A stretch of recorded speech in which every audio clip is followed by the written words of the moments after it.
పూలమ్మిన చోటే కట్టెలమ్మినట్టు దొంగల్ని పట్టే మీరు ఎలా ఇక్కడుండడం? ఆ పరమేశ్వరుడు అంతటి వాడే చెట్టు త్వరలో దాక్కున్నాడు. అంతే, మన టైం బ్యాడ్ అంతే.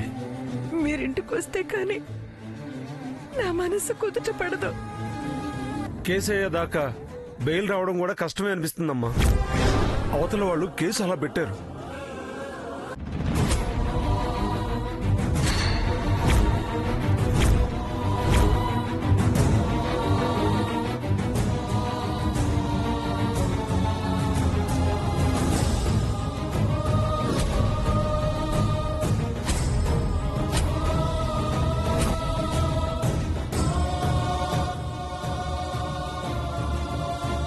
అసలే నీ ఆరోగ్యం బాగోలేదు.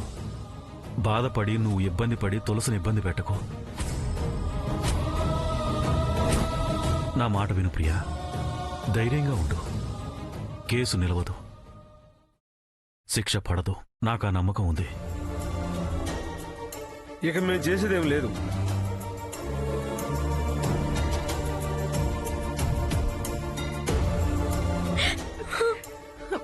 అమ్మా తులసి, అమ్మని తీసుకెళ్ళు. జాగ్రత్తగా చూసుకో. నా స్థానంలో ఉండి ధైర్యం చెప్పు. తల్లివై ఓదార్చు.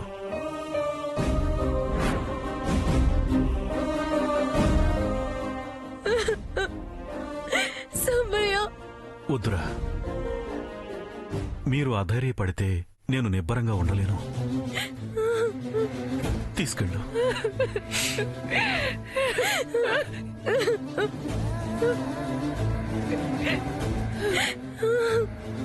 రా ప్రియా, రా.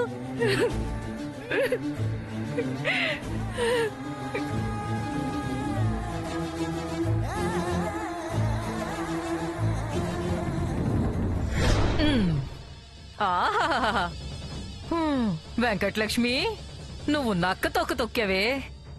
నీ అదృష్టం పండిందే.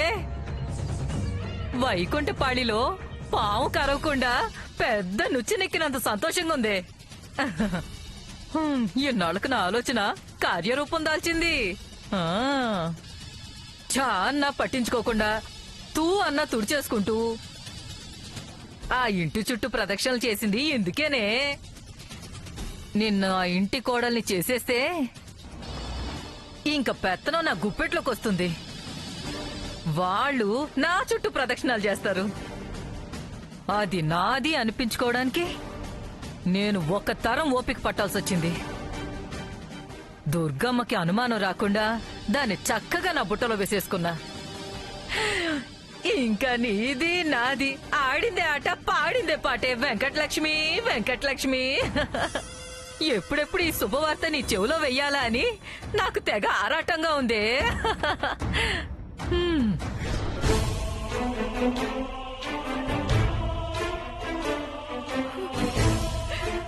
ప్రియా, ఏంటి ప్రియా ఇది? ఇంటికి వెళ్దాం పద. నేను రాలేనే, ఆయన వదిలే రాలేకపోతున్నా. నన్ను వదిలేసాయి. పిచ్చిదాల్లో మాట్లాడుకు ప్రియా. వదిలేయడం ఏంటి? ఇదిగో సామయ్య అంతగా చెప్పాడు కదా, నాకేం కాదు, నువ్వు ధైర్యంగా ఉండు అని. ఇదిగో ఆయన ముందు సరే అని ఇప్పుడు ఇలా రా నన్ను మొండకేస్తే ఎలా? రా ప్రియా, రా. నేను ఎస్ఐ గారితో అంతా వివరంగా మాట్లాడాను. నేనే పార్వతి వాళ్ళ ఇంటికి వెళ్ళి మాట్లాడొస్తాను. సాంబయ్యని ఎలాగైనా విడిపించుకుందాం ప్రియా. నువ్వు రా ప్రియా, ప్లీజ్ నువ్వు రా. నన్ను బలవంతం చేయకు. బలవంతం చేయడం లేదు ప్రియా, బట్టలాడుకుంటున్నాను. రా. రాను, రాలేను. ఆయన లేకుండా ఇంట్లో ఉండలేను. అలా మొండిగా మాట్లాడకు ప్లీజ్. రా ప్రియా, వదిలే, నేను రాలేను.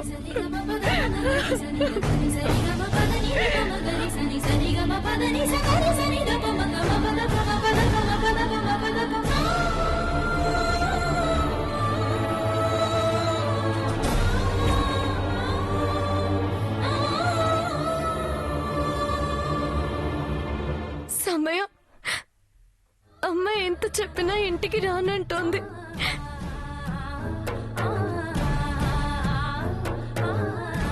వాళ్ళు చాలా రకాలుగా కేసు పెట్టారంట. అయినా నా ప్రయత్నం నేను చేస్తాను.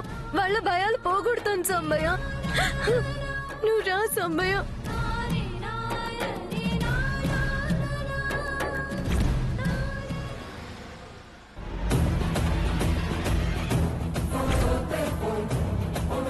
నమస్తే మేడం. నమస్తే. సాంబయ్య కోసం వచ్చారా? అవును, ఆయన తన బెయిల్ కోసం ప్రయత్నం చేస్తున్నారు, కానీ రావటం కష్టమని తెలిసింది. అందుకే నేను నా సొంత పూచీకత్తిచ్చి తీసుకెళ్దామని వచ్చాను. సారీ మేడం, అలా పంపలేను. నేనెవరో తెలుసుగా? తెలుసు మేడం. సాంబయ్యని పీటీ కేసులో అరెస్ట్ చేయలేదు. తన మీద మర్డర్ కేసు బుక్ అయింది.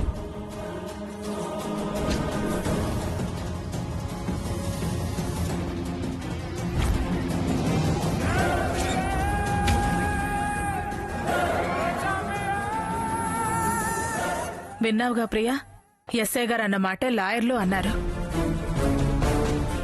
మీ అన్నయ్య బయటకు రాలేని పరిస్థితి. ఆదిత్య చిన్నపిల్లవాడు. అందుకే సాంబయ్య కోసం మీకోసం నేనే రావాల్సి వచ్చింది. మీరు బాధపడితే వారు తట్టుకోలేరు, వారు బాధపడితే నేను తట్టుకోలేను. అందుకే కోపతాపాలు పక్కన పెట్టి మెట్టు దిగి మీకోసం వచ్చాను. కానీ ఎస్ఐ గారు ఏమంటున్నారో చూడు. ఎస్ఐ గారు, తనొచ్చినా మా అన్నయ్య వచ్చినట్టే. కాస్త దయ చూపించండి. ప్రసాద్ గారు వచ్చినా నేనేం చేయలేను. అలాగే ప్రసాద్ గారు కూడా ఏం చేయలేరండి. ఇంకొకసారి ఆలోచించండి. సాంబయ్య పరాయి మనిషి కాదుగా, డిపార్ట్మెంట్ వాడేగా. బెయిల్ ఇస్తే పారిపోడుగా. సారీ మేడం, ఎక్స్క్యూజ్డ్ ఎవరైనా ఒకటే. నేరం మోపబడిన తర్వాత నా వాళ్ళు పరాయి వాళ్ళనే తేడా ఉండదు. అందుకే కదమ్మా సార్ అరెస్ట్ సరే అంది. వస్తానమ్మా.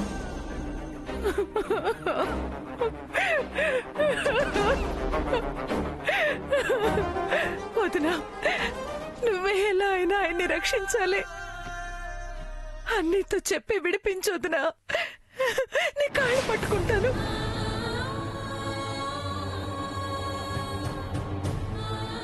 బాబాయ్ బాబాయ్, ఒక్కసారి సౌమ్యని బయటికి పంపించు బాబాయ్. ఎలా పంపించనమ్మా, మా ఉద్యోగాలు పోతాయి. ప్లీజ్ బాబాయ్, రిక్వెస్ట్ చేస్తున్నాను. మా అమ్మ బయట ఏడుస్తుంది బాబాయ్. నేనేం చేయలేనమ్మా. సమ్మయ్య, ఒక్కసారి బయటికి రా సమ్మయ్య. నువ్వు వచ్చి చెప్తేనే గానీ అమ్మ రాదు. న్యాయానికి వ్యతిరేకమైన పని ఎలా చేయగలనమ్మా? లే, కాళ్ళు పట్టుకున్నా వేళ్లు పట్టుకున్నా కాలేని పని. ఏదోలే పాపమని ప్రయత్నం చేశాను. అయినా నాకు తెలియక అడుగుతాను, మీ ఆయన ఒక అమ్మాయి చావుకి కారణమయ్యాడు. ఎస్ఐ గారు అన్నట్టు మర్డర్ కేసు అంటే హత్యా నేరం, అంటే సాంబయ్య హంతకుడు.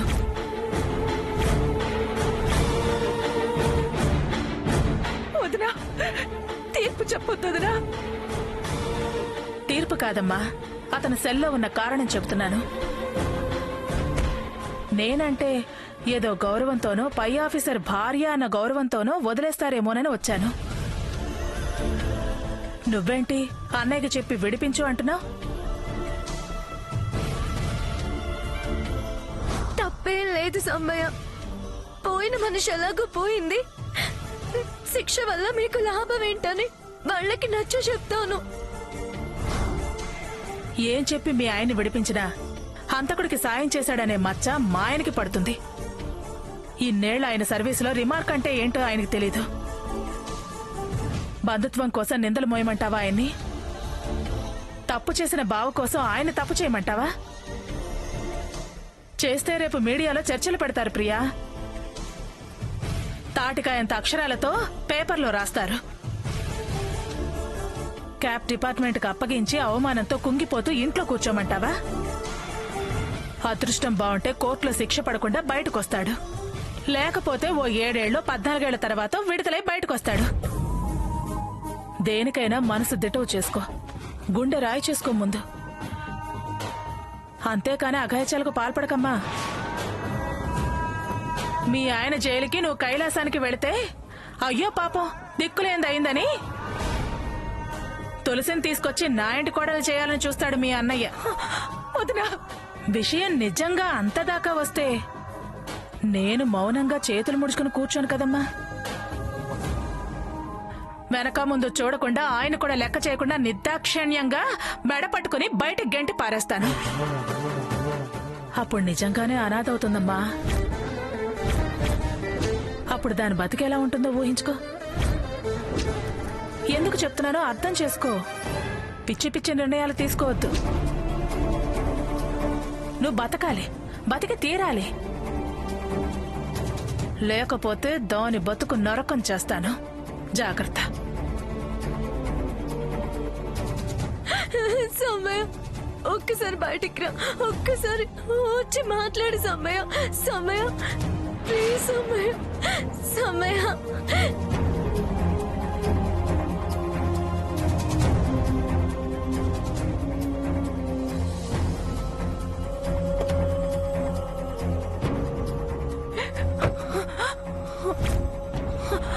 అయ్యో వదినా,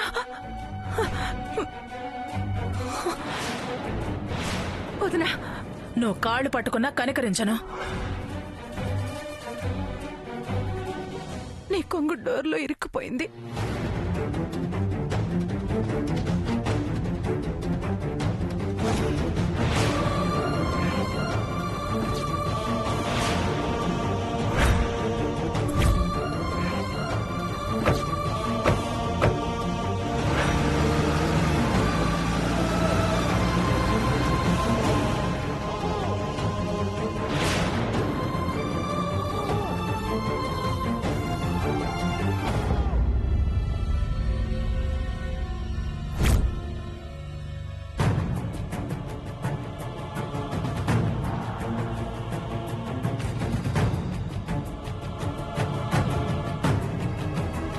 ఏమంది దుర్గమ్మ?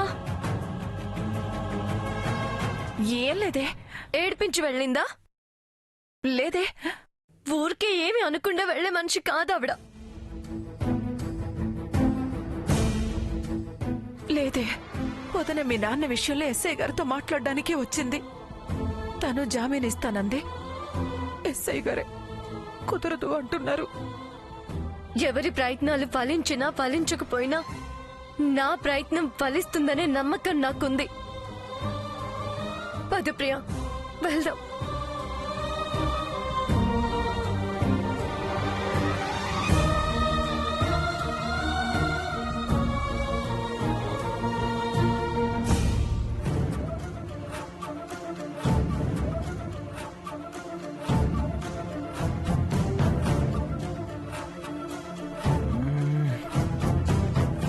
వర్షం వస్తుంది. తులసిని రమ్మంటే ఇంకా రాలేదండి.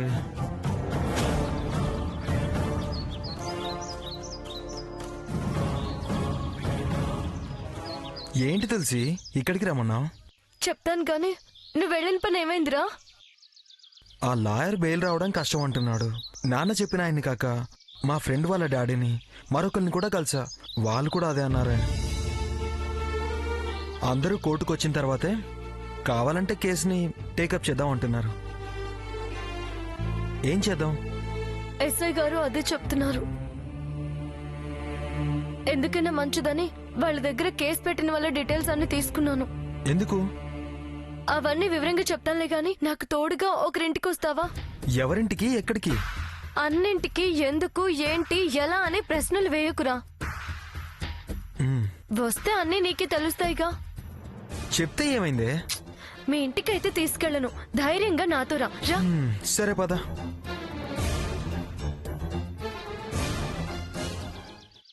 కూర్చోరా.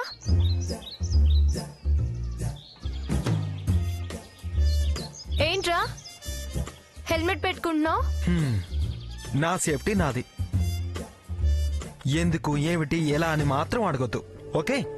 సరేలే, నీకు ధైర్యం తక్కువ అని నాకు అర్థమైంది. కూర్చో. పద.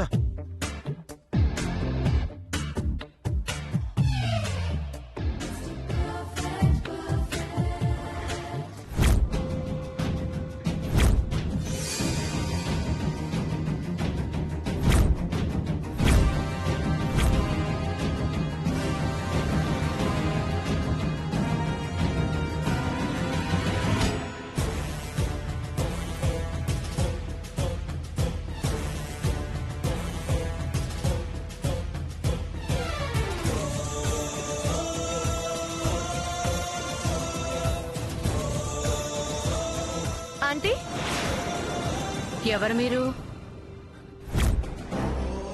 మీ పార్వతి ఫ్రెండ్ ని మాణిక్యం ఆంటీ. నా పేరు కూడా తెలుసా? తనే చెప్పింది. నేనంటే ఎంతో ప్రేమ పార్వతికి. ఈ అబ్బాయి ఎవరు? మీ ఆయన?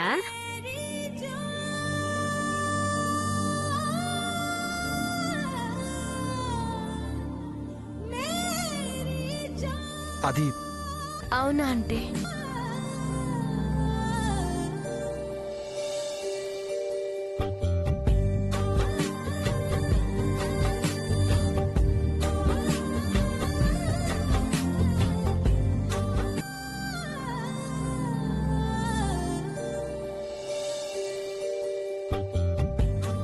ఈ మధ్య పెళ్ళైనట్టుంది. అవునా ఆంటీ? నీ పేరేంటి? ఆ, ఆ, జోష్న ఆంటీ. నీ పేరెప్పుడు అది నాతో చెప్పలేదు. నీ పెళ్లికి దాన్ని పిలవలేదా? ఆ, సడన్ గా అయింది. ఎవరిని పిలిచే టైం లేకుండా పోయింది. తనని పరిచయం చేద్దామని బయలుదేరాను. వీధి చివర్లో అడ్రస్ అడుగుతుంటే విషయం బయటపడింది. ఏమండి? ఆ, ఆ, మ్, ఆ, అవునంటే అసలు ఎలా జరిగిందా ఆంటీ? అంతా దాని దురదృష్టం. నా కర్మ, తల రాత. నిండు నూరేళ్లు బతకాల్సిన పిల్ల అర్ధాంతరంగా నాకు కడుపు కొత్త మిగిలిచిపోయింది. తిరుగుతూ తిరుగుతూ ఉండేది, తక్కువ పోయింది. బాధపడకండి ఆంటీ. మీరు మాత్రం ఏం చేయగలరు? అసలు అంత సడన్ గా ఎలా పోయింది ఆంటీ? ఏం చెప్పమంటావు అమ్మా, రాత. అదేదో కౌంటరో ఎన్కౌంటరో అంట. సైదులోనే రౌడీని కాల్చి చంపారు పోలీసులు. ఎవరో సాంబయ్యట. సాంబయ్య గురి తక్కువ పోలీసు. వచ్చి రాని కాల్పులు జరిపాడు. వాడు కాల్చిన బుల్లెట్ వచ్చి దీని కడుపులో దిగింది. చేయాల్సిన ప్రయత్నం అంతా చేశాను, కానీ యముల వారికి దయ కలగలేదు. పండంటి బిడ్డను పట్టుకెళ్లిపోయాడు. ఊరుకోండి ఆంటీ, ఊరుకోండి. ఊరుకోలేకనే ఆ కాల్చిన వాడి మీద కేసు పెట్టాను. కోర్టుకు లాగి శిక్ష వేయిస్తేనే గాని దాని ఆత్మకు శాంతి దొరకదు. బుల్లెట్ తగిలి చచ్చిపోయిందా ఆంటీ? అదే కదమ్మా చెప్పాను. అందుకేగా వదలను అంటున్నాను. అతను కావాలని కాల్చలేదు కదా. ఎలా కాల్చినా నష్టపోయింది నేను. నా కడుపు కాలిద్ది. అతనికి శిక్ష పడితే పార్వతి తిరిగి వస్తుందా ఆంటీ? వదిలేస్తే పుణ్యం వస్తుందా? ఉన్న ఒక్క ఆధారం లేకుండా చేశాడు. ఎలా వదిలేస్తాను? ఆంటీ, మీరు కోప్పడకపోతే నేను ఒక మాట చెప్పనా? ఏంటది? మీకు మేలు జరిగేది ఆధారంగా ఉండేదే. ఘోరం జరిగిపోయాక మేలు జరిగేది ఏముంది తల్లి? అన్యాయం అయిపోయాక ఆధారం ఏముంటుందమ్మా?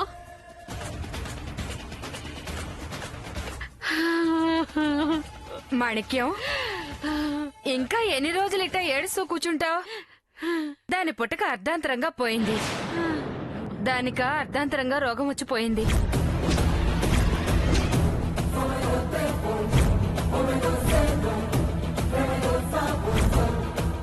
ఆగేది కాదు, తగ్గేది కాదు. దానికి తెలుసు, నీకు తెలుసు. ఉండి బాధపడటం కన్నా పోవడమే మంచిదైంది. ఎందుకే ఏడవడం?